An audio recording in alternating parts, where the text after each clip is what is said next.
que a gente vê hoje? A gente vê pessoas que vivem penduradas em motivação. Ai, motivação, motivação, motivação. É vídeo motivacional disso daqui. Ai, mas eu não me sinto motivado. Cara, não tem que se sentir motivado. Você perguntar pra mim, quantas vezes você se sente motivado no seu dia? Eu acho que meia vez. Quanto da sua vida é motivação? É 3%. O resto, 97%, é compromisso. Eu tenho que fazer porque eu tenho que fazer. E engana-se as pessoas que acham que os grandes resultados vêm da motivação. Negativo. O grande resultado, ele vem do compromisso e da consistência. Quando você se compromete a fazer uma coisa e você faz, e você gera consistência, isso gera motivação. Porque de um belo dia você acorda, se olha e você vê onde você chegou. Você olha o seu extrato no banco e vê que você não precisa ficar pensando para comprar uma camiseta. Por quê? Porque você é consistente, né? Então o pessoal fica procurando motivação para estudar. Cara, senta a bunda na cadeira e lê. Depois que você perceber que você consegue estudar, ficar sentado com a bunda na cadeira durante 6 horas seguidas, você fala, cara, vou fazer isso de novo. Sabe o que você vai fazer? Você vai estudar 7.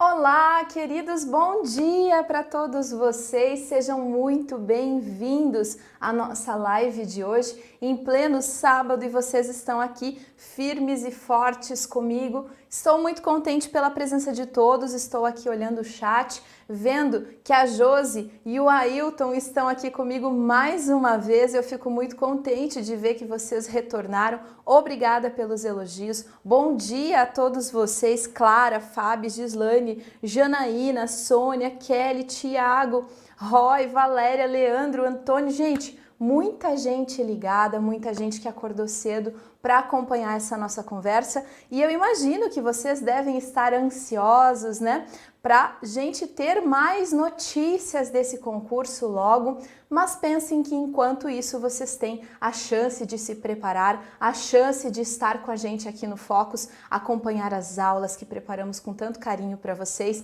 e também resolver questões, né? Hoje nós vamos resolver questões porque isso faz parte, né, do estudo de vocês. Antes de começar a nossa live e fazer a resolução de questões, eu quero tratar de 2 assuntos que interessam a vocês. Primeiro, gente, eu tenho uma dica muito importante que fez a diferença para mim.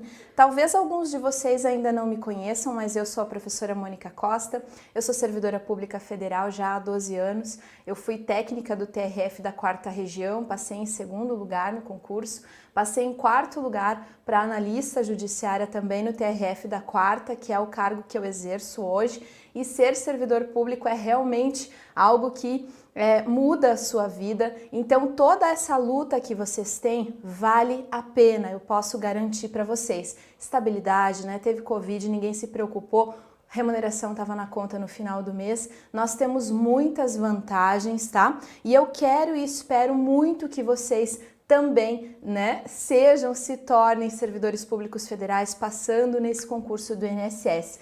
Gente, o que eu fiz, né? Eu quero rapidamente falar para vocês como que foi a minha preparação, até para vocês terem ideia de que, embora a gente tenha todo esse planejamento, e o Focus Concursos fornece isso para vocês, né? O caminho das pedras, um planejamento de estudos, cada um vai ter uma forma diferente de planejar e de se organizar para estudar. Eu já tinha uma filha pequena na época em que eu estava estudando, então tudo fica mais complicado, a gente tem que ajustar horários, talvez alguns de vocês entendam bem do que eu estou falando.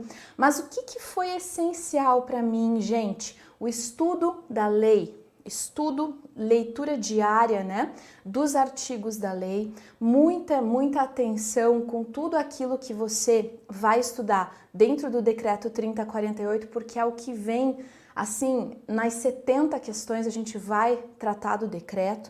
E Constituição Federal, a letra da lei, né? A Constituição, aliás, você precisa saber os artigos relacionados à Seguridade Social. Artigo 195 tem que estar na ponta da língua. O artigo 201 tem que estar na ponta da língua, não tem como escapar. Tá, pessoal? São artigos que eu tenho certeza, coloco a minha mão no fogo aqui, se a gente não vai ter questões com base nesses artigos. O que eu fazia, além de estudar a lei, além de né, eu descobri que a minha forma de estudar era copiando. Então eu pegava cadernos e copiava a lei. Quando você copia, você lê 3 vezes, porque você lê enquanto vai copiar, você lê enquanto escreve e você grava isso mais uma vez quando passa os olhos outra vez naquilo que você acabou de escrever. Eu me encontrei assim, cada um tem um jeito, são pessoas que são mais visuais, mais auditivas. Além disso, o que eu fazia? Resolvia muitas questões, por isso a nossa live de hoje é tão importante, porque para fixar o conteúdo, chega um momento de estudos na tua vida que você já sabe o que a banca vai pedir, apenas de tanto treinar. Então, a resolução de questões faz parte do estudo, não é alguma coisa assim, hoje eu vou resolver umas questões. Não, é essencial, tá? E antes de dormir toda noite, eu ouvia, né? Eu tinha o áudio da Constituição Federal, então eu deitava ouvindo a Constituição todas as noites e decorei boa parte dela. Isso são dicas, né, de algo que funcionou para mim. Talvez funcione para você, espero que você possa usar isso, tá? Antônia, Grace, obrigada pela presença, Jaque também tá com a gente, Érica, Joyce, bom dia. Patrícia tá trabalhando? Não tem problema, Patrícia. Fica prestando atenção aqui, porque o que eu vou trazer é um conteúdo muito didático e também pontual. Eu selecionei questões de assuntos que são recorrentes, né, nas questões de direito previdenciário. E a segunda dica que eu falei para você, que eu ia dar 2 dicas, né? A primeira é sobre a minha forma de estudos, como que eu fiz para ser aprovada. E a segunda, olha só, a Natália também aprende escrevendo. É muito importante isso, vale muito a pena tentar, porque às vezes pode fazer diferença para você. A segunda dica que eu queria dar hoje é sobre assunto, tá? Tem um assunto, gente, que eu estou vendo nas últimas questões da CESP, da FCC e da FGV, eu estou fazendo simulados e apanhados de questões de direito previdenciário de todos os concursos. Então, Defensoria Pública, Procuradorias do Estado, Procuradorias Municipais, eu estou vendo o que a banca tem dado maior atenção, tá? As bancas têm cobrado muitas questões sobre acidente do trabalho, tá? Equiparações a acidente do trabalho. Então, se eu posso dizer para vocês, se você me perguntar, prof, tem algum assunto assim que você acha que vai cair? Olha, gente, são 70 questões, é óbvio que a gente vai ter todos os assuntos, mas, por favor, anotem isso, levem isso para vocês. Acidente do trabalho, equiparações a acidente do trabalho é um assunto muito recorrente, tem vindo muitas questões sobre isso e eu gostaria então de falar para vocês, tá? Que esse assunto pode cair na prova. Quero mandar um abraço para o Manuel de Quaraí, na fronteira com o Uruguai, né? Olha que bacana, gente, vocês todos aqui presentes, o Robert de São Luís do Maranhão, temos o pessoal do Rio de Janeiro aqui, Francisco, tá? Conhece pessoas que passaram na guarda ouvindo áudios. Sim, vocês precisam aproveitar esse tempo, né? Eu dizia assim que naquele momento de quase sono você ainda está absorvendo informações, tá? E isso é dedicação. Isso aí ninguém tira de você. O conhecimento que você adquire, ninguém tira de você, tá? Então, assim, eu tô aqui para incentivar, para dizer que vale a pena, que esse esforço que vocês estão tendo vai ser recompensado, sim. Mas a gente precisa de muito estudo, muita disciplina e estamos aqui para ajudar vocês. Vamos começar então, pessoal? Natália, Gabriel, exatamente, Natália, tá muito em alta esse assunto. Eu quero que vocês levem isso para vocês, tá? Bom, vamos iniciar então já resolvendo as nossas questões. Eu selecionei várias delas e a gente vai comentar todas elas na manhã de hoje, tá bom? Vamos começar, pessoal? Primeira questão é uma prova de delegado de Polícia Federal, né, do CESP também, e diz o seguinte: considerando que determinado servidor público ocupante de cargo em comissão. Então a gente já tem informações importantes aqui, não é mesmo? Mais uma vez, antes da gente começar, eu quero dizer que existe uma técnica de resolução de questões que facilita isso para vocês. Qual é essa técnica? É dividir a questão em partes. Nunca leia uma questão de uma vez só. Ou ler 3 vezes de uma vez só, não vale a pena. Você tem que separar, você tem que segmentar, porque tudo que está colocado ali tem uma razão de estar ali, né? Então a gente segmenta as questões para trazer todas as informações e guardá-las, né? E a gente vai analisando de ponto a ponto. Façam isso, vocês vão ver que facilita muito a compreensão do que a banca está exigindo de você. Olha só, considerando que determinado servidor público, então estamos falando de um servidor público, que é ocupante de cargo em comissão, pessoal. Servidor público, ocupante de cargo em comissão. Esteja preparando-se para o concurso de delegado da Polícia Federal. Gente, quando a questão traz um servidor público ocupante de cargo em comissão, primeiro momento a gente tem que entender que estamos falando de alguém que já é servidor público e ocupa um cargo em comissão. Essa pessoa está se preparando para o concurso de delegado da Polícia Federal. Então, nesse momento, ele ainda não está, né, não é delegado da Polícia Federal. É correto afirmar que, atualmente, o servidor em questão é segurado facultativo da Previdência Social. Bom, gente, o que nós temos sobre pessoas que ocupam cargo em comissão, né? Bom, lá no nosso artigo 9º do decreto, ou artigo 11 da Lei de Benefícios, nós temos o rol de segurados obrigatórios do Regime Geral de Previdência. Nesse rol, lá no inciso 1, quando tratamos dos empregados, tá? Nós temos a linha, né, que fala especificamente dos ocupantes de cargo em comissão. Essas pessoas que ocupam cargo em comissão são pessoas vinculadas ao regime geral de previdência, mas tem um detalhe: exclusivamente cargo em comissão. Tá? Porque dentro do serviço público, dentro da estrutura do serviço público, nós temos os servidores públicos concursados que são aprovados numa prova de títulos ou numa prova escrita ou prova de títulos, né? E essas pessoas, elas ocupam um cargo criado por lei. Esses são servidores públicos vinculados ao regime próprio de Previdência Social, o RPPS, tá, gente?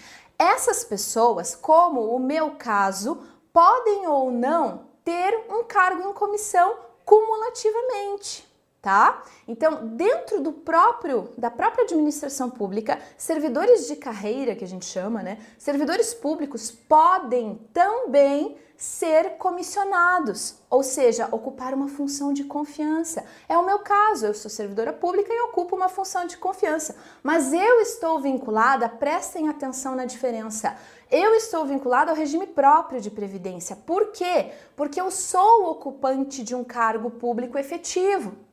Agora, existem outras pessoas que não são ocupantes de um cargo público efetivo e são nomeadas para exercer uma função comissionada.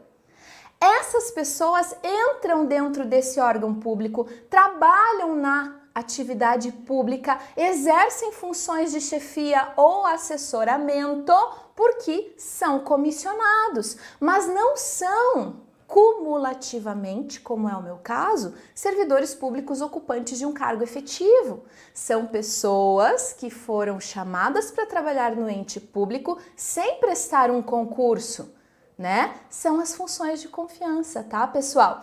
Essas pessoas, vejam, elas não estão vinculadas ao regime próprio de previdência, justamente porque elas não têm um cargo público, elas apenas ocupam uma função de confiança. Então você tem que saber diferenciar isso, né? É possível que existam servidores como eu que ocupam tanto um cargo público como uma função de confiança e estarão vinculados ao regime próprio. E existem pessoas que não são ocupantes de um cargo público efetivo, mas que sim, né? Que ocupam uma função de confiança. Nessa questão, a CESP poderia ter sim colocado um exclusivamente para melhorar a redação da questão. Mas quando ela fala, considerando que determinado servidor público, né, a gente pode entender aqui que é alguém que ocupa um cargo de provimento efetivo e, ao mesmo tempo, ocupa um cargo em comissão. Tá? Nesse caso, está vinculado, gente, ao regime próprio de previdência, certo?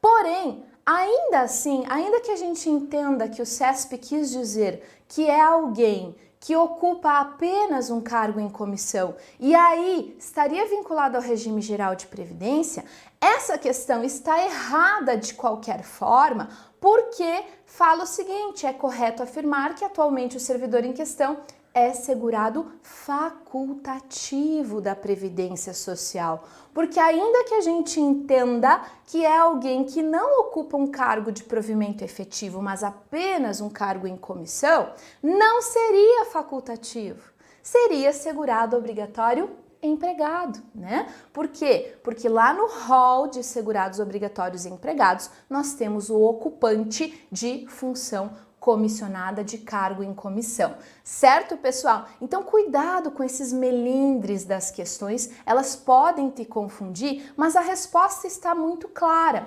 justamente porque os segurados facultativos, eles possuem, né, uma condição bem diferente, são pessoas que não exercem atividade remunerada lícita. Tá? Qual é a diferença dos segurados obrigatórios, 5 que nós temos, e dos facultativos, né? Os segurados obrigatórios são todos aqueles que exercem uma atividade remunerada lícita.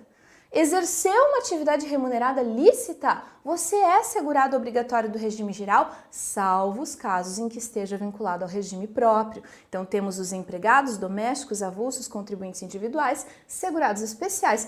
Ao lado deles, também são segurados do RGPS os facultativos, que são aqueles que não exercem uma atividade remunerada, mas que querem contribuir para a Previdência Social.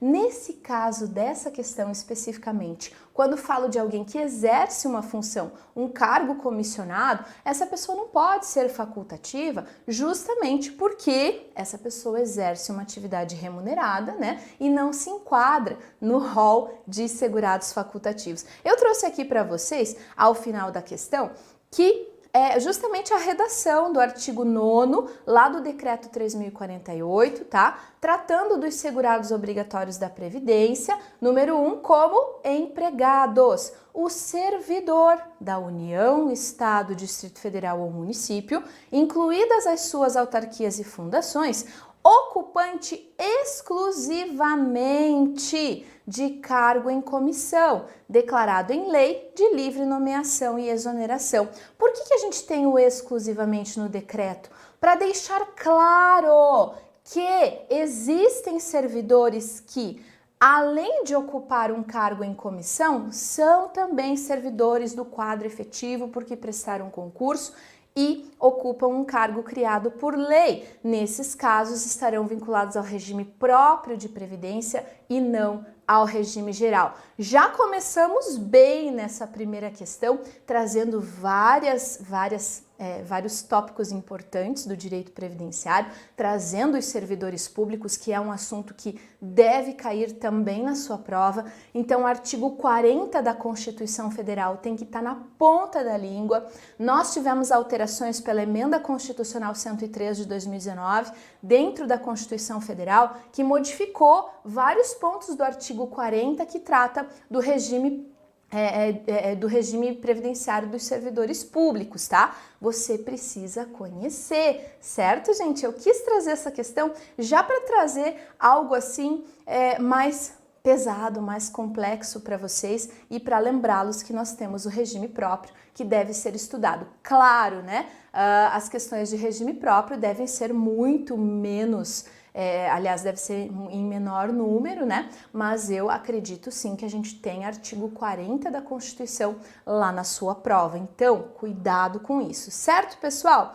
Vamos para a próxima, gente, é uma questão do CESP, né? Para oficial de Justiça Avaliador Federal, que diz o seguinte: a respeito do regime geral da Previdência Social e do custeio da Seguridade, julgue o item que se segue considerando jurisprudência dos tribunais superiores.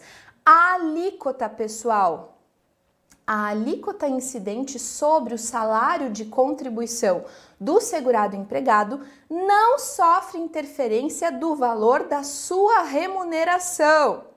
Pois, em atenção ao princípio da isonomia, a todos se aplica o mesmo percentual. Gente, essa questão, por mais que seja de 2018, né, e nós tivemos alterações em 2019, essa questão, ela não é uma questão desatualizada no sentido de que sempre, mesmo antes da reforma, nós tivemos sim a interferência, né, do valor da remuneração para identificarmos qual é a alíquota de contribuição. Então vamos falar do início. Como que funciona a contribuição? Gente, o nosso sistema previdenciário é contributivo. Ponto. Significa dizer que nós devemos contribuir para poder ter acesso aos benefícios e serviços do regime geral de previdência, via de regra. Regra geral é essa, tá?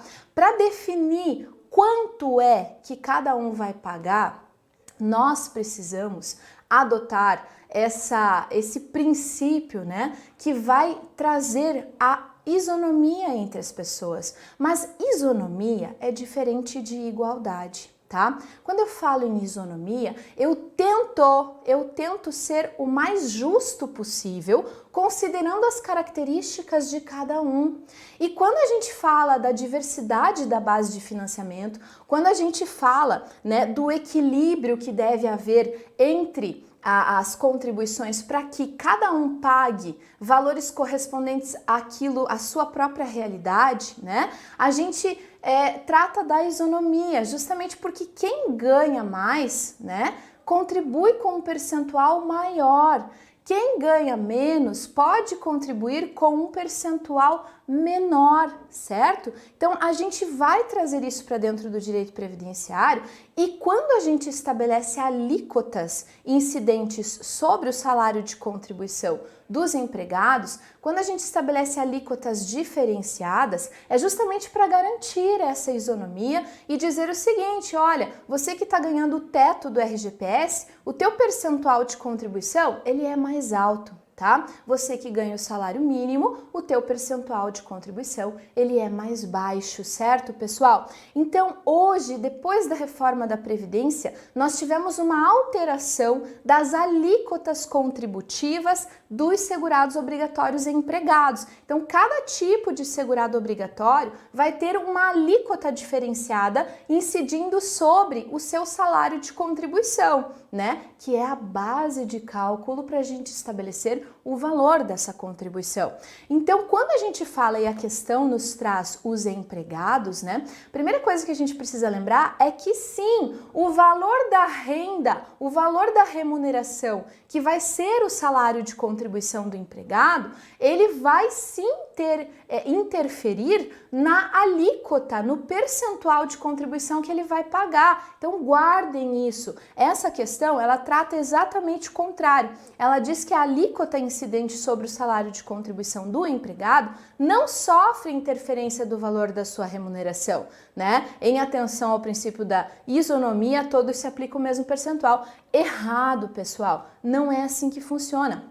As nossas alíquotas agora, depois da reforma, elas são alíquotas progressivas e elas incidem de acordo com a faixa salarial. Então, obviamente que quanto a pessoa ganha vai sim interferir no valor da alíquota, né? E lá no decreto 3048, no artigo 198, é que a gente tem tudo isso. Olha, a contribuição do segurado empregado, inclusive o doméstico e o avulso, ela é calculada por meio da aplicação da alíquota correspondente de forma progressiva sobre o seu salário de contribuição mensal, observado aí o disposto no artigo 214, de acordo com a seguinte tabela. Então a gente tem uma tabela que estabelece que, com base em cada faixa salarial, vai incidir uma alíquota de forma progressiva, né? Para quem ganha até um salário mínimo, 7,5%. De 1 a 2, o percentual, né? Aliás, o valor que ultrapassa um salário mínimo, sobre esse valor vai incidir 9%. Sobre o valor que ultrapassa a próxima faixa salarial, vai incidir 12%. E sobre o valor que ultrapassa essa última faixa salarial, vai incidir 14%. Então, sim, né? As alíquotas são progressivas e as alíquotas sofrem interferência do valor da remuneração para serem aplicadas. São alíquotas diferenciadas com base nesse valor da contribuição. Então a questão está errada nesse ponto, porque fala exatamente o contrário. Certo, pessoal? Muito bem, a gente volta a falar de alíquota daqui a pouquinho, tá? Mais uma questãozinha para a gente responder, né? Um concurso do STJ que diz o seguinte: acerca dos regimes próprios e complementares de previdência social, julgue o item seguinte. Aos abrangidos pelos regimes próprios de previdência social, é vedada a adoção dos requisitos e critérios diferenciados para a concessão de aposentadoria, ressalvados somente os servidores públicos deficientes. Pessoal, olha só que interessante essa questão, tá? Quando a gente fala da adoção de requisitos e critérios diferenciados para a concessão de aposentadoria, automaticamente a gente vai lembrar que quando a gente trata do regime geral de previdência na Constituição, isso aqui está expresso, salvo engano, no artigo 201, que fala que é possível sim se estabelecer requisitos e critérios diferenciados para a concessão de aposentadorias no regime geral de previdência.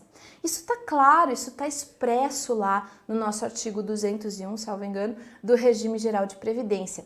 E a gente vê a aplicação prática do legislador estabelecendo esses requisitos e critérios diferenciados, tá? Justamente em dois modelos de aposentadorias que existem para que a gente consiga, mais uma vez, trazer a isonomia, tá? Vocês já vão entender por quê. A Constituição diz que em dois casos é possível estabelecer requisitos e critérios diferenciados. Quando, gente? Quando a pessoa estiver exposta a agentes nocivos à sua saúde, né?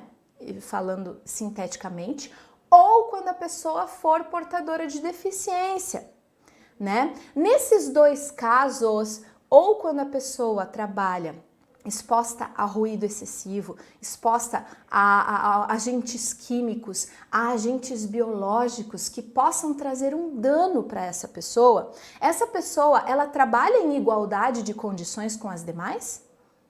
Ela trabalha, gente? Ou ela tem um trabalho que é mais nocivo, né? Que é um trabalho mais penoso para essa pessoa. Lógico que sim. É diferente, a gente viu isso na Covid, né? Médicos e enfermeiros trabalhando no hospital, atividade de alto risco durante uma pandemia.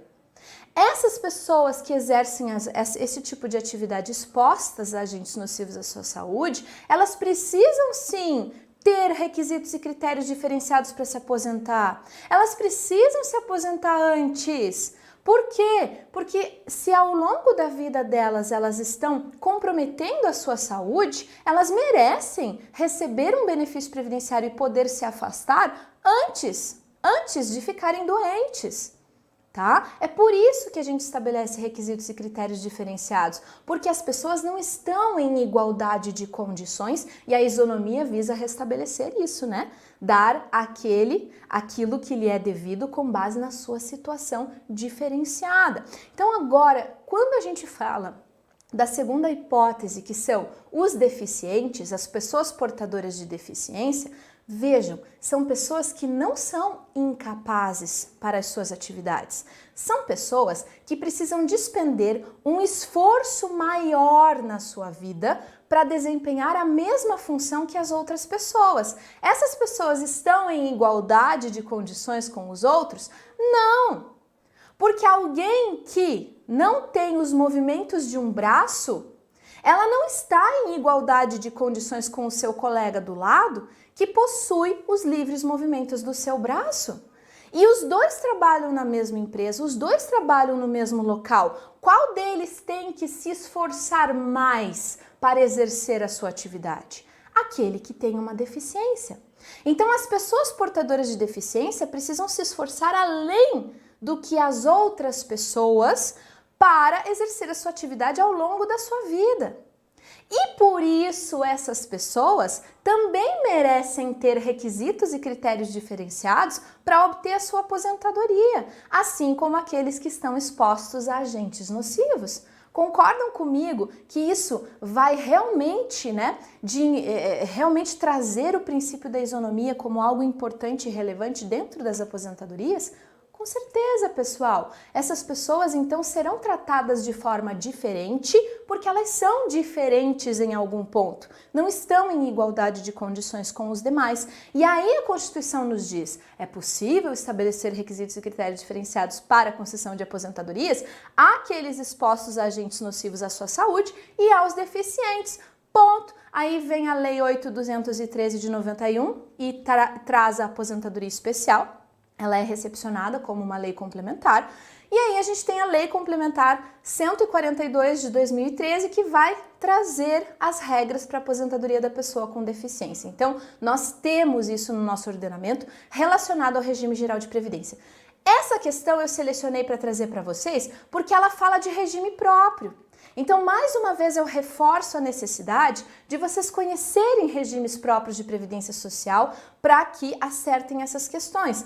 Aos abrangidos pelos regimes próprios de previdência, é vedada a adoção de requisitos e critérios diferenciados para concessão de aposentadoria, ressalvados somente os servidores públicos deficientes, pessoal.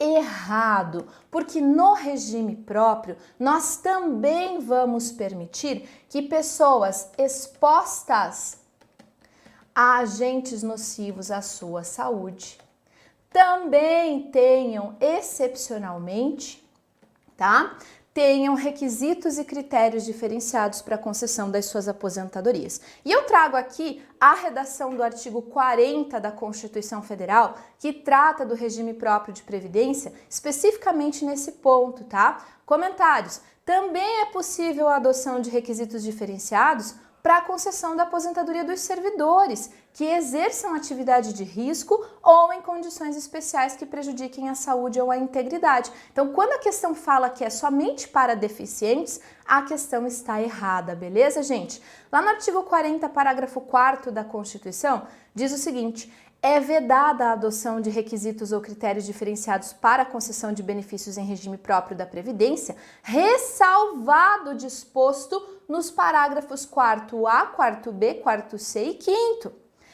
Então, a regra é que nós não vamos adotar requisitos diferenciados e critérios diferenciados, mas, excepcionalmente, nessas hipóteses que eu acabei de explicar para você, aí sim. Por quê? Porque a gente precisa buscar a isonomia, Parágrafo 4A. Poderão ser estabelecidos por lei complementar do respectivo ente federativo idade e tempo de contribuição diferenciados para aposentadoria de servidores com deficiência, Previamente submetidos a uma avaliação biopsicossocial realizada por equipe multiprofissional e interdisciplinar. Parágrafo 4B. Poderão ser estabelecidos por lei complementar do respectivo ente federativo idade e tempo de contribuição diferenciados para aposentadoria de ocupantes do cargo de agente penitenciário.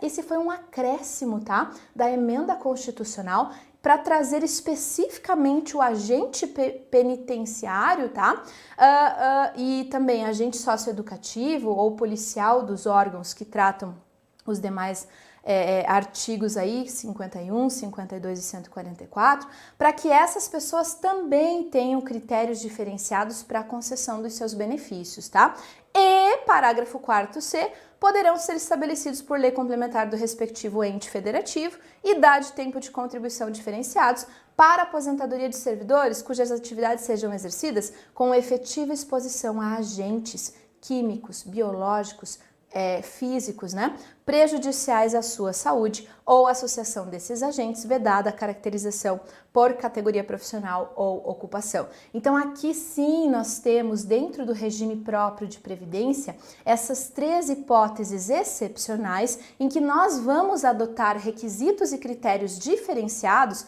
para a concessão dos benefícios. Isso aqui dentro do regime próprio, gente? No regime geral, a gente tem esse aqui e esse aqui como as duas exceções à regra de que não vamos adotar, né? De que vamos manter para todos os mesmos requisitos. Então, excepcionalmente, a gente vai poder fazer essa diferenciação, porque essas pessoas não estão em igualdade de condições com os demais. Certo, gente? Vamos acelerar. Quero resolver o máximo de questões com vocês na nossa manhã de hoje. Próxima, gente. Considerando que determinado servidor público, ocupante de cargo em comissão, esteja preparando-se para o concurso de delegado da Polícia Federal, julgue o item a seguir. Caso venha a ser aprovado no concurso almejado, esse servidor poderá requerer a contagem recíproca do tempo de contribuição. Gente, contagem recíproca, né? É um assunto bem interessante. É um assunto que deve também cair na sua prova e ele é muito simples, tá? O que você tem que fazer para entender a contagem recíproca? Veja, a pessoa, ela trabalha em diversos locais durante a sua vida, né?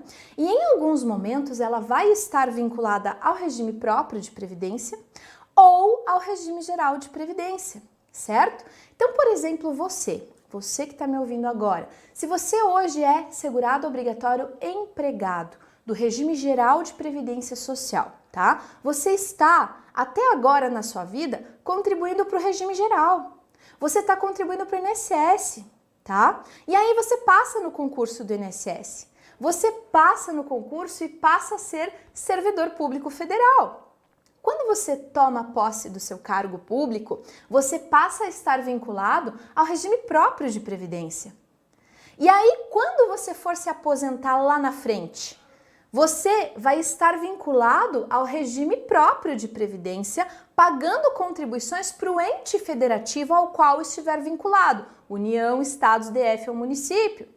No teu caso, passou no concurso do INSS, regime próprio da União, regime próprio federal, né? Então você está pagando contribuições depois que passou no concurso para o regime próprio da União, vai se aposentar nesse regime.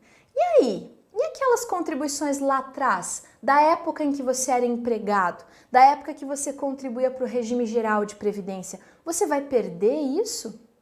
Não perde, pessoal. O Instituto da Contagem Recíproca permite justamente que as contribuições vertidas em um regime de previdência sejam levadas para outro regime de previdência, tá? Tanto do regime geral para o regime próprio, como do regime próprio para o regime geral. Então, vai depender em qual regime você está vinculado no momento que se aposentar. Se tiver vinculado ao regime geral, né? Agora é contribuinte individual, autônomo, por exemplo, mas já foi servidor público, vai trazer as contribuições do serviço público para dentro do regime geral. Então, isso é contagem recíproca, quando a gente leva as contribuições de um regime para outro, para fins de serem somadas e garantir a sua aposentadoria. A contagem recíproca estabelece que os próprios regimes de previdência se compensarão financeiramente, tá? Então você não tem que nem se preocupar com o valor que foi pago de contribuições no regime geral ou no regime próprio e que será levado para o outro regime. O valor das contribuições não é uma preocupação sua. Por quê? Porque os próprios regimes se compensam reciprocamente, tá? Se compensam financeiramente. Não é uma preocupação para você, tá? Olha os comentários que eu trouxe. Bom, considerando que ele era segurado obrigatório empregado no regime geral enquanto estava estudando, né, para a prova de delegado, enquanto ocupante de cargo em comissão, então ele pode requerer a contagem recíproca. Durante o período que ele estava estudando, pessoal, para o concurso, ele estava vinculado ao RGPS. Aí aqui ele passou e começou a ser vinculado ao regime próprio de previdência social. E aí, quando ele fecha os requisitos para aposentadoria aqui, certo? Por meio da contagem recíproca, ele leva essas contribuições do regime geral para o regime próprio de previdência, na forma do artigo 201, parágrafo 9º da Constituição, que diz que, para fins de aposentadoria, será assegurada a contagem recíproca do tempo de contribuição entre regime geral de previdência social e os regimes próprios de previdência social e destes entre si. Então imaginem se aqui ele passa no concurso e passa a ser vinculado ao regime próprio de previdência da União. E se aqui, antes de passar, ele era servidor do município, ele estava vinculado a um município, tá? Ele era servidor municipal, passou a ser servidor federal. Ele vai fazer a contagem recíproca de um regime próprio para o outro, né? Então, do regime geral para o regime próprio ou destes regimes próprios entre si. Também é possível a contagem recíproca, observada a compensação financeira de acordo com os critérios estabelecidos em lei. Os próprios regimes vão se compensar financeiramente. Beleza, gente? Próxima questão. Procurador 2021 lá no Tribunal de Contas do Distrito Federal, acerca de segurados e de custeio para o regime geral de previdência, julgue o item a seguir.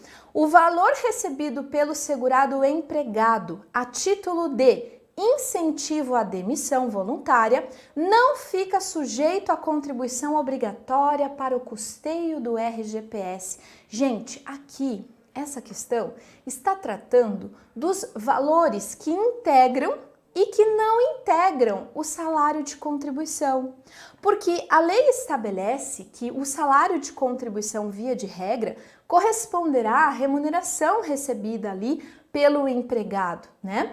Para os demais segurados obrigatórios, o salário de contribuição ele também vai ter, né, definições diferenciadas. Mas existem alguns artigos lá no decreto que eu quero que você anote, que eu quero que você estude, que eu quero que você escute, porque isso aqui vai cair na tua prova, tá? Eu também aposto em uma questão que trate de valores que integram e que não integram o salário de contribuição.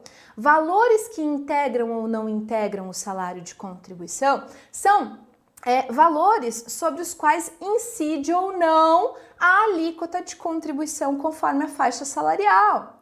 E eu já vi questões da CESP em que ela determina que você faça, inclusive, cálculos para chegar no valor da contribuição daquele segurado. Então, veja, a questão da CESP traz o seguinte: qual é a remuneração total no mês? O cara ganha 5 mil reais. Desses 5 mil reais, 1.000 reais é um abono, 1.000 reais é uma indenização, 1.000 reais é o valor que ele recebe a título de incentivo à demissão voluntária. Exatamente, né? Então, a rubrica, né, que a gente chama de cada valor que vai ser somado à remuneração total, é trazida nas questões da CESP, tá? E aí você precisa saber se aquela rubrica integra ou não o salário de contribuição. E depois que você estabelece se integra ou não, você vai estabelecer qual é a base de cálculo para a contribuição previdenciária e dizer que ao invés de 3.000, 2.000 é a base de cálculo. E aí a questão pede para que você calcule o percentual de contribuição, qual é o valor da contribuição final, observadas as alíquotas e as faixas salariais. Questão dificílima da CESP, tá? Eu espero que eles não façam isso com vocês, mas se preparem para conhecer tudo isso. Então, uma questão sobre o que integra e o que não integra o salário de contribuição deve cair na tua prova, tá bom? Nesse caso aqui, a gente tem que essa parcela a título de incentivo à demissão voluntária, ela não está sujeita à contribuição obrigatória para o custeio do RGPS. E isso está correto, pessoal. Por quê? Porque esse valor não vai integrar o salário de contribuição. E a resposta está lá no artigo 214 do decreto, no parágrafo 9º, que você vai decorar. Porque o parágrafo 9º é que vai trazer todas as rubricas que não integram o salário de contribuição, ou seja, não incide a alíquota sobre esses valores, que é o que a questão dizia, né? Então, não integra o salário de contribuição exclusivamente, aí a gente tem vários incisos, né? E lá no inciso 5, as importâncias recebidas a título de incentivo à demissão. Não integra o salário de contribuição. Beleza, pessoal? Tranquilo? Vamos adiante, vamos para a prova da Codevasf, né? Assessor Jurídico 2021, acerca da contagem recíproca de tempo de serviço, custeio e RGPS, julgue o próximo item.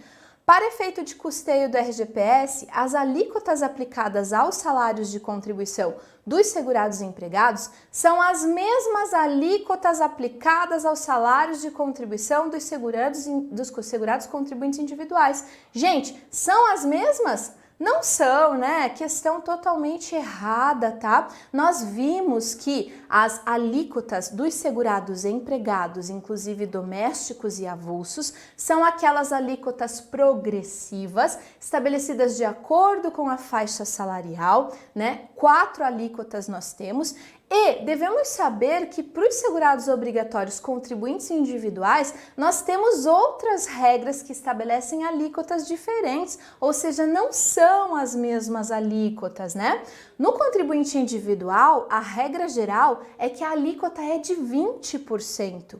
20% do seu salário de contribuição. E o salário de contribuição do contribuinte individual é o valor que ele ganha no mês, pelas atividades que ele presta, tá? Então, 20% sobre aquilo que ele ganha no mês é a contribuição do contribuinte individual via de regra, totalmente diferente daquelas alíquotas progressivas dos segurados empregados. Mas, além disso, você tem que saber que dentro das regras sobre contribuintes individuais, nós temos regimes diferenciados de contribuição, estabelecidos pelo legislador para facilitar a inclusão previdenciária. Porque 20% sobre aquilo que ele ganha no mês é um valor muito alto. Imaginem uma diarista que é contribuinte individual, porque presta serviços, né, de modo informal, né, sem vínculo, então ela não é empregada doméstica, tá? E ela exerce essas atividades por menos de 3 vezes por semana para a mesma pessoa, por isso ela é diarista, tá? Não se enquadra como empregada doméstica, ela é contribuinte individual. Se ela ganha no mês com as suas diárias R$3.000, ela vai ter que pagar 20% sobre R$3.000, pessoal. Isso dá R$600. Chega para alguma diarista e pergunta se ela quer pagar R$600 de contribuição todos os meses, sempre que ela ganhar R$3.000 naquele mês. Gente, é muito alto, né? Então a alíquota da regra geral do contribuinte individual, ela é muito elevada. Então o legislador, ele cria um sistema de inclusão previdenciária para aproximar essas pessoas da previdência, justamente porque elas simplesmente não pagavam as suas contribuições, né? E o interesse do legislador é que quanto mais gente pagar, melhor, né? É menos gente na assistência social depois, no fim da vida, né? Então, sim, vamos pagar contribuições, então vamos estabelecer um regime diferenciado. Aí o legislador estabelece 2 regimes diferenciados de contribuição para os contribuintes individuais, né? Aqui não vou falar dos facultativos. Quais são eles? Regime simplificado e regime simplificadíssimo. No regime simplificado, o contribuinte individual pode pagar 11% sobre aquele valor que ele ganha no mês, tá? Justamente para pagar um percentual menor, certo? Ou então pode pagar 5% sobre o salário mínimo se ele for microempreendedor individual. Regime simplificadíssimo de contribuição do contribuinte individual. Então, a gente tem alíquotas para o contribuinte individual de 20%, 11% ou 5%. totalmente diferentes das alíquotas estabelecidas para os segurados empregados, que são progressivas de acordo com a faixa salarial. Beleza, gente? Então a questão está errada quando diz que são as mesmas alíquotas. Os empregados possuem as alíquotas progressivas de 7,5%, 9%, 12% e 14%, e o contribuinte individual 20%, 11% ou 5% de acordo com cada caso, certo, pessoal? Bom, vocês estão vendo que eu estou acelerando aqui para a gente resolver o máximo de questões possíveis. Vamos para a próxima, gente, 2020, Ministério da Economia, técnico de complexidade intelectual. Acerca do enquadramento legal como segurados e dependentes, julgue o item que se segue. O ministro de confissão religiosa e o membro de instituto de vida consagrada, de congregação ou de ordem religiosa são enquadrados como contribuinte individual. Perfeito, pessoal, né? Monge, padre, pastor, todo mundo que da confissão religiosa, né? Instituto de vida consagrada, as freiras, tá? São contribuintes individuais, por quê? Porque lá no artigo 9º do decreto, né? Nós temos a redação expressa da alínea C do inciso 5, dizendo que são contribuintes individuais o ministro de confissão religiosa, o membro do Instituto de Vida Consagrada, congregação ou ordem religiosa. Então, assim, vocês estão vendo, né, que vocês precisam dar uma atenção ao artigo 9º do decreto, que traz quem são os segurados obrigatórios, beleza, gente? Vamos adiante, Banca CESP, Prefeitura de Boa Vista. João, casado com Ana desde 10/1 de 2018, é segurado do RGPS desde 1º de julho de 89 como contribuinte individual. Ele pretende solicitar ao INSS, em 1º de julho de 2019, dia do seu aniversário de 50 anos, sua aposentadoria por tempo de contribuição. Considerando essa situação hipotética, as disposições legais vigentes, julgue o item que se segue. Por ser um contribuinte individual, João é segurado facultativo da Previdência?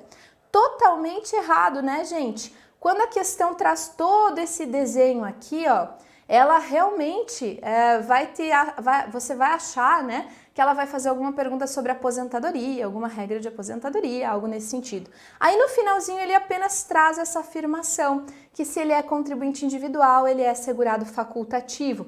Errado, né? O contribuinte individual, ele é um dos segurados obrigatórios, né, do regime de previdência. A questão está errada por isso, muito tranquila de se resolver. Deixa eu dar um olá aqui para vocês no nosso chat. Olha só, fico feliz que vocês estão gostando e que eu não tô tão acelerada assim. Eu quero que vocês entendam que numa live de respostas de questões, você precisa estar comigo porque o meu raciocínio vai trazer tudo aquilo relacionado à questão, né?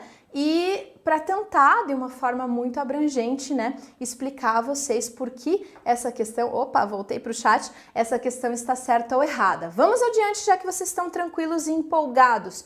Jorge, na qualidade de contribuinte individual, vinha contribuindo até o início do cumprimento de pena de reclusão pela prática do crime de homicídio qualificado, não tendo feito mais contribuições. Então, Jorge era segurado obrigatório do regime geral, estava pagando contribuições até ser preso, né, pela prática de homicídio e não fez outras contribuições. Então, essa é a situação hipotética que nós temos. A pergunta é a seguinte: o reconhecimento da perda da qualidade de segurado de Jorge ocorrerá no dia seguinte ao do vencimento da contribuição de contribuinte individual relativa ao mês imediatamente posterior ao término do prazo de 12 meses após o livramento. Eu gosto dessa questão porque ela traz de uma forma sintética exatamente aquilo que acontece quando falamos de manutenção da qualidade de segurado, tá? Nós temos lá no decreto e também na lei de benefícios prazos, prestem atenção, artigo 15 da lei de benefícios, nós temos prazos durante os quais, mesmo sem pagar contribuições, a pessoa mantém a sua qualidade de segurado do regime. Por que o legislador faz isso? Porque o legislador entende que existem infortúnios sociais que acontecem na vida das pessoas durante períodos da vida delas em que elas podem ter acabado de ser demitidas.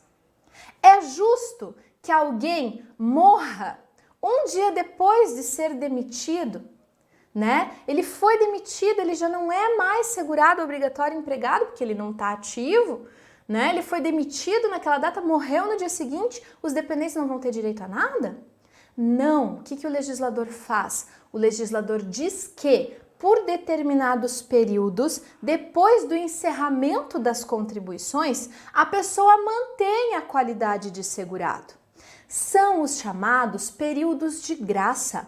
Períodos de graça são os períodos que, mesmo sem contribuir, porque está desempregado, porque saiu do emprego, porque aconteceu alguma coisa, né? Mesmo sem contribuir, a pessoa mantém o seu vínculo com o regime geral, detendo qualidade de segurado e podendo ser beneficiado por isso. Esses prazos são diferentes conforme a situação da pessoa e os incisos do artigo 15 vão trazer quais são esses prazos, tá? Esses prazos podem, então, ser também prorrogados por mais 12 meses ou por mais 24 meses, a depender de cada caso concreto se enquadrar nos parágrafos 1º e 2º do artigo 15. Então, a gente tem prazos na lei estabelecidos que vamos manter a qualidade de segurado por esse período, mesmo que ele não pague as contribuições. Mas a lei também estabelece o dia exato em que acontece a perda da qualidade de segurado. E a perda da qualidade de segurado, gravem isso, a perda dessa qualidade de segurado, ela não vai acontecer no exato momento em que encerram os prazos de manutenção. Os prazos de manutenção, vamos imaginar um exemplo de 12 meses, tá? Prazo de manutenção da qualidade de segurado para quem deixa de contribuir, regra geral, 12 meses após a última contribuição. A perda, né, veja, isso é a manutenção. A perda da qualidade não vai acontecer quando acabar esses 12 meses. Porque depois que acabar esses 12 meses de manutenção, nós podemos ter um prazo a mais para que essa pessoa pague em dia uma contribuição.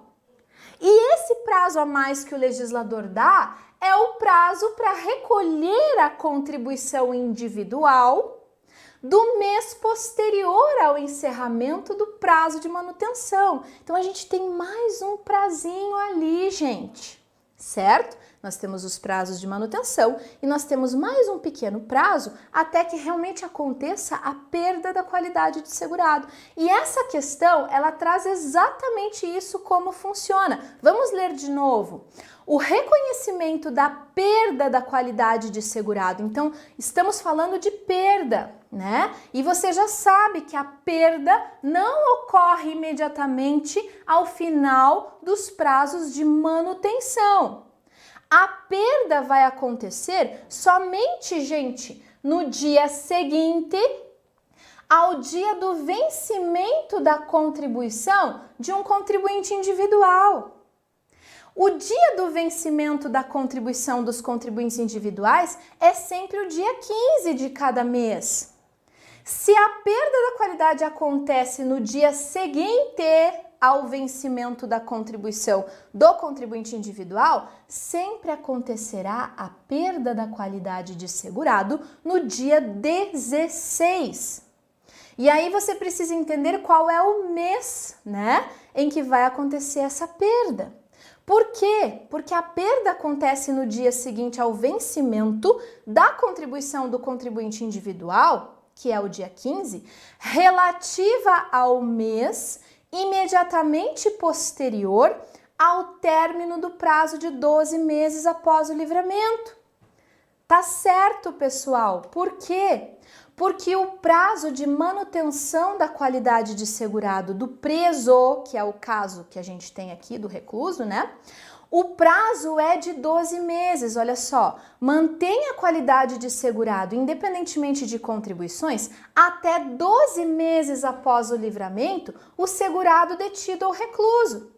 Então veja o que a questão nos diz, né? Então a gente tem a fluência desses 12 meses de manutenção da qualidade de segurado após a reclusão desse segurado contribuinte individual. Quando encerra esses 12 meses, vamos imaginar que esses 12 meses encerram no mês de janeiro, a perda da qualidade do segurado acontece no mês de janeiro, pessoal? Não, a perda da qualidade de segurado vai acontecer no dia imediatamente posterior ao vencimento da contribuição do contribuinte individual relativa ao mês imediatamente posterior ao término do prazo de 12 meses. O mês imediatamente posterior é fevereiro, concordam comigo? O mês imediatamente posterior ao término do período de manutenção é o mês de fevereiro, porque se encerrou em janeiro, então o mês posterior é fevereiro. Qual é o dia em que vence a contribuição do contribuinte individual relativa ao mês de fevereiro? Vence no dia 15 de março. Contribuinte individual tem até o dia 15 de março para pagar a contribuição relativa ao mês de fevereiro, que é o mês imediatamente posterior ao término do prazo da manutenção da qualidade de segurado. Significa dizer, ao fim e ao cabo, que a gente encontrou a data exata da perda da qualidade de segurado. 16 de março. Porque é o dia imediatamente posterior à data de vencimento da contribuição relativa ao mês posterior ao período de manutenção da qualidade de segurado. Gente, esse assunto é bem complexo. Esse assunto vai vir nessa prova, na sua prova, nessa modalidade que eu expliquei aqui, fazendo você indicar a data exata da perda da qualidade de segurado. E agora eu quero dar uma dica de ouro para vocês. Sempre que forem calcular a data exata da perda da qualidade de segurado, vocês precisam primeiro identificar qual é o período de manutenção, né? Nesse caso era de 12 meses, na forma do artigo 13 lá do decreto ou do artigo 15 da lei, prazos diferenciados com cada fato. Então, o recluso, 12 meses após o livramento, identificou o período de manutenção, você vai contar o dia da perda da qualidade de segurado, sempre vai ser o 16º dia do mês subsequente ao mês subsequente ao término desse prazo. 16º dia do mês subsequente ao mês subsequente ao término daquele prazo. Gravou isso? Vou falar de novo para você anotar. 16º dia do mês subsequente ao término desse prazo. Olha como isso é fácil de aplicar aqui, ó. 16º dia do mês subsequente ao mês subsequente ao término desse prazo. 16º dia do mês subsequente ao término desse prazo, e você nunca mais vai errar a data exata em que acontece a perda da qualidade de segurado dessa pessoa. Meu Deus, eu cheguei a suar aqui, pessoal. Nosso direito previdenciário, ele não é simples, e eu decidi trazer questões complexas para você, porque eu aposto nelas para esse concurso do INSS, tá? Vamos responder mais uma? Olha só, gente. Prefeitura de Campo Grande, Procurador Municipal. Os irmãos Fátima e Ronaldo, plenamente capazes e sem nenhuma deficiência física, intelectual ou mental, possuem as seguintes características. Ambos se enquadram em famílias de baixa renda. Fátima tem 30 anos de idade e Ronaldo 35. É importante saber a idade? É, né? É importante saber a idade, tá? Fátima não tem renda própria, dedica-se exclusivamente ao trabalho doméstico no âmbito da sua residência e contribui para a Previdência como segurada facultativa. Ronaldo contribui como segurado trabalhador avulso. Muito bem. A partir dessa situação, julgue o item seguinte. Fátima e Ronaldo não preenchem os requisitos para serem dependentes previdenciários um do outro. Perfeito, gente! Não preenchem os requisitos, porque eles são irmãos, maiores de idade e porque eles não possuem nenhuma deficiência, são plenamente capazes. Então a questão está certa, eles não preenchem os requisitos para serem independentes previdenciários um do outro, porque conforme o artigo 16, inciso 3 do decreto, o irmão só pode ser dependente nas seguintes condições: quando for não emancipado de qualquer condição, menor de 21 anos de idade ou inválido, ou que tenha uma deficiência intelectual, mental ou grave. Ou seja, questão correta. Vamos mais uma, gente. Nós já fizemos a leitura dessa situação hipotética, né? Então agora a gente tem uma outra perguntinha sobre essa mesma situação. Nós vimos, né, que Ronaldo contribui como segurado trabalhador avulso. Olha o que diz a questão. Ronaldo poderá contribuir para a Previdência com a alíquota de 5% sobre o limite mínimo mensal do salário de contribuição, gente? Não pode, né? Tá errado. Se ele é segurado avulso, a gente vai aplicar aquelas alíquotas progressivas, 7,5%, 9%, 12%, 14%, né?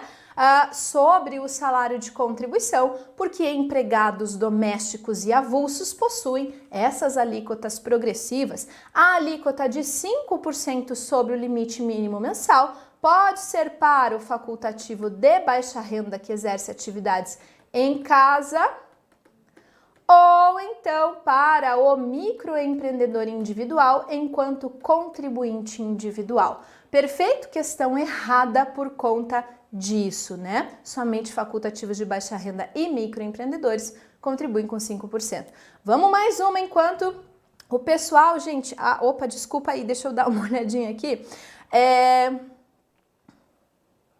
Olha só, antes que as meninas me chamem e digam que eu excedi o horário da nossa live, tá? Eu vou continuar até que alguém entre por aquela porta e me tire do ar. Então vamos continuar a resolver mais algumas questões, porque o pessoal não está me chamando, né? E nós estamos empolgados, animados. Vamos lá, pessoal? Vamos mais uma. O item a seguir apresenta uma situação hipotética seguida de uma assertiva a ser julgada a respeito de benefícios previdenciários. Arnaldo, solteiro, maior de idade e capaz, é gerente de uma loja há mais de 7 anos e recebe salário mensal equivalente a 5 salários mínimos.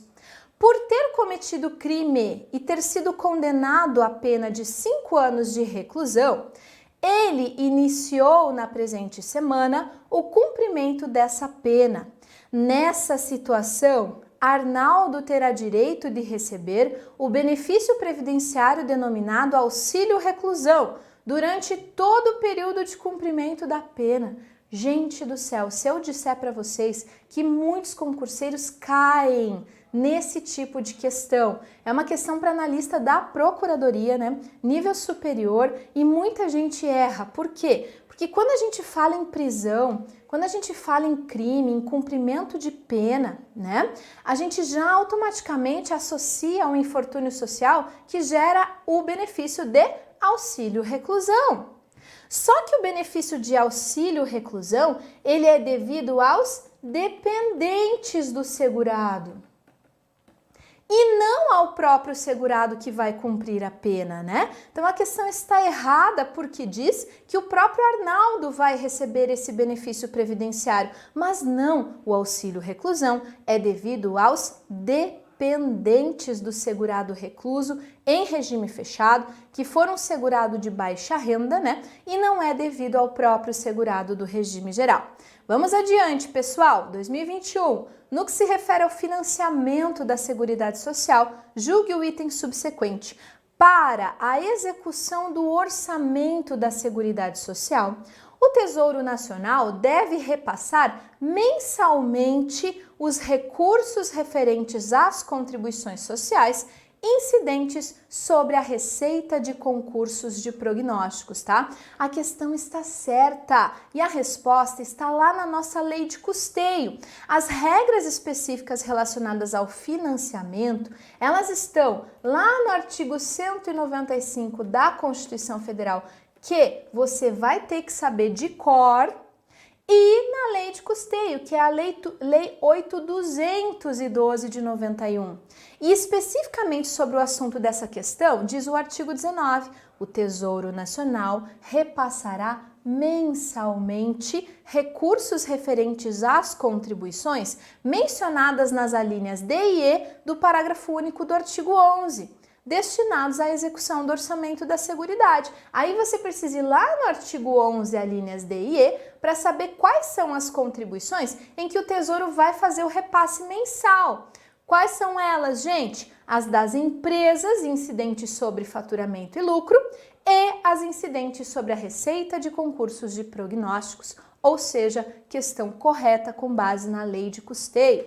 Vamos adiante, pessoal! No que se refere ao financiamento da Seguridade, julgue o item subsequente.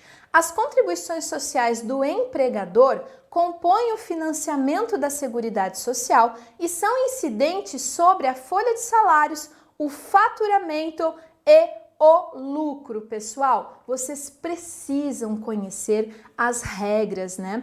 Que eu falei para vocês, o artigo 195 da Constituição Federal, tá? Folha de salários, receita ou faturamento e lucro são as bases de cálculo da contribuição da empresa, né? Então, dentro do financiamento direto da Seguridade Social, nós temos dentro do financiamento direto a diversidade da base de financiamento. E as empresas, né, vão fazer contribuições incidentes sobre diversas bases de cálculo. Elas pagam sobre a folha de salários, elas pagam sobre a receita ou faturamento e elas pagam sobre o lucro. É isso que diz a nossa questão. Contribuições sociais do empregador compõem o financiamento da Seguridade e são incidentes sobre folha de salários, faturamento e lucro, questão correta na forma do artigo 195, que eu quero muito que você decore, tá?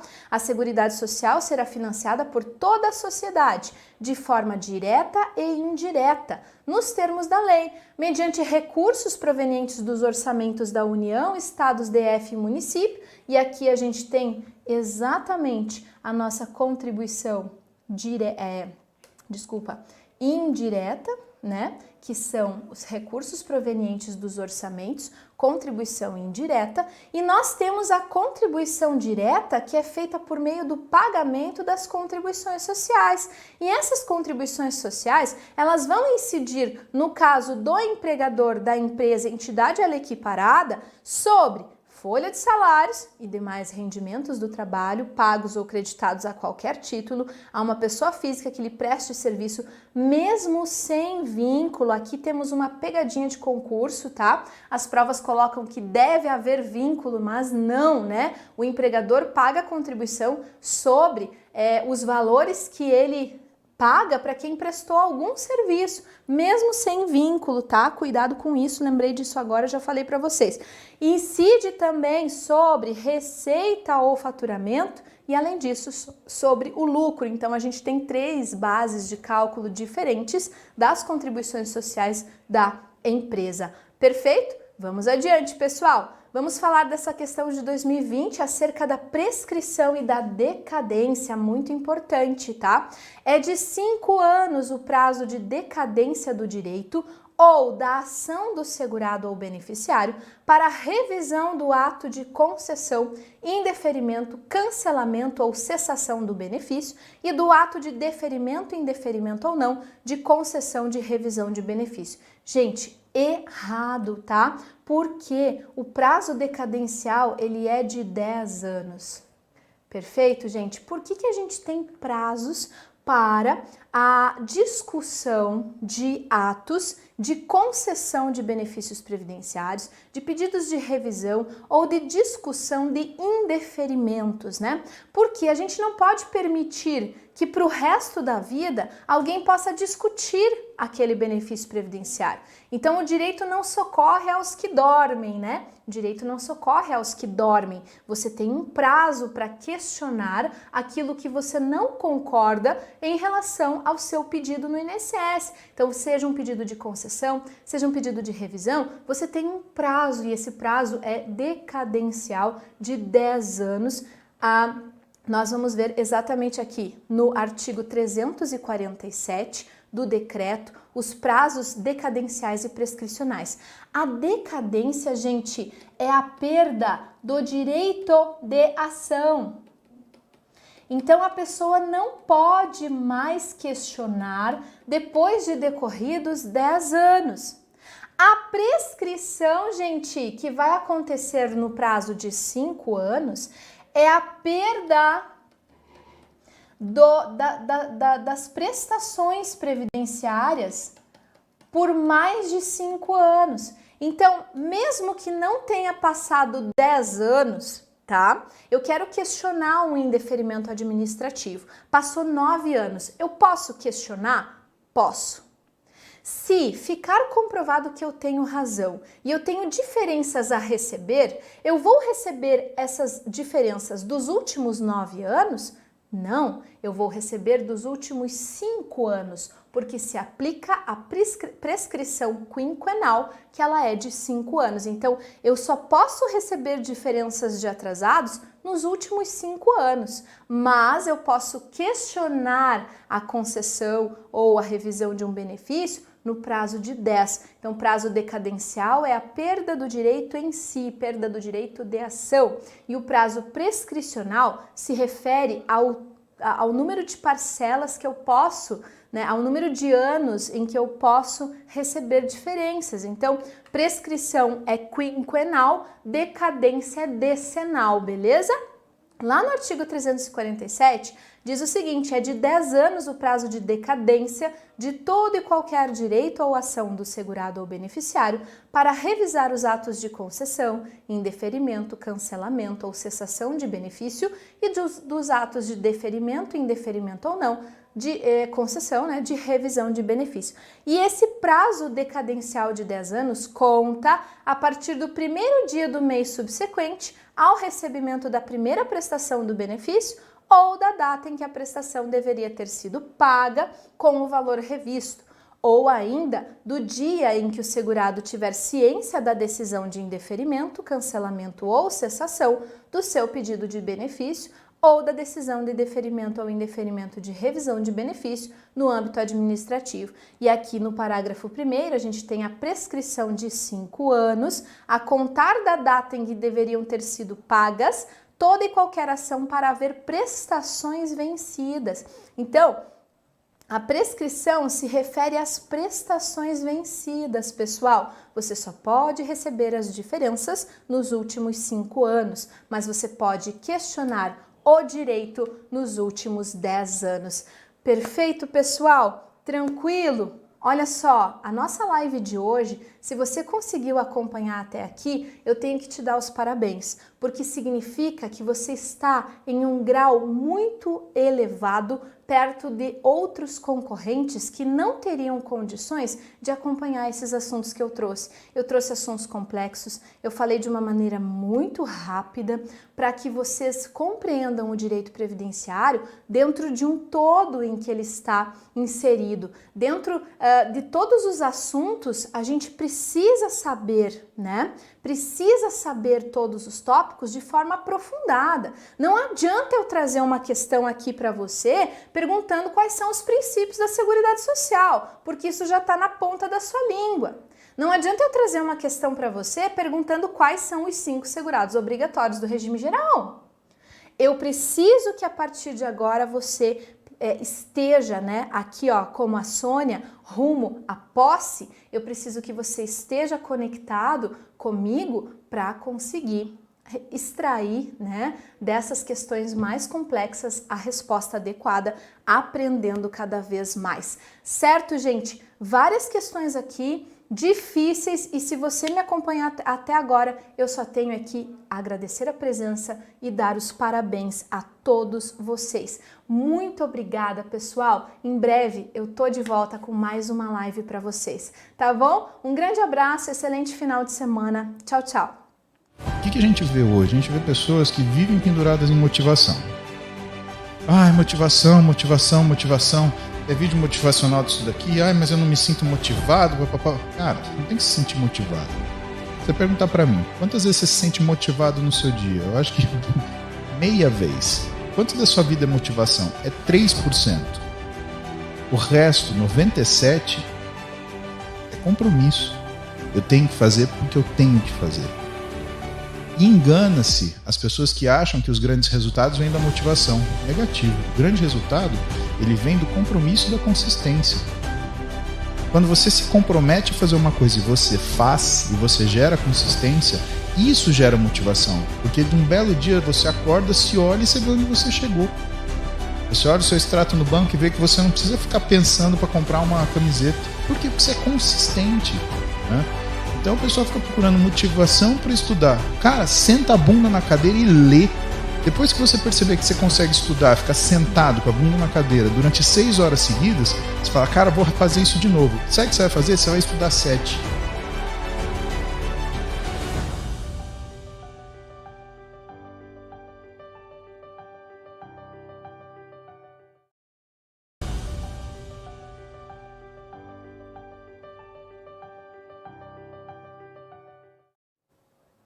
Olá, queridos, bom dia para todos vocês, sejam muito bem-vindos à nossa live de hoje, em pleno sábado, e vocês estão aqui firmes e fortes comigo. Estou muito contente pela presença de todos, estou aqui olhando o chat, vendo que a Josi e o Ailton estão aqui comigo mais uma vez. Eu fico muito contente de ver que vocês retornaram. Obrigada pelos elogios. Bom dia a todos vocês, Clara, Fábio, Gislane, Janaína, Sônia, Kelly, Tiago, Roy, Valéria, Leandro, Antônio. Gente, muita gente ligada, muita gente que acordou cedo para acompanhar essa nossa conversa, e eu imagino que vocês devem estar ansiosos, né, para gente ter mais notícias desse concurso logo, mas pensem que enquanto isso vocês têm a chance de se preparar, a chance de estar com a gente aqui no Focus, acompanhar as aulas que preparamos com tanto carinho para vocês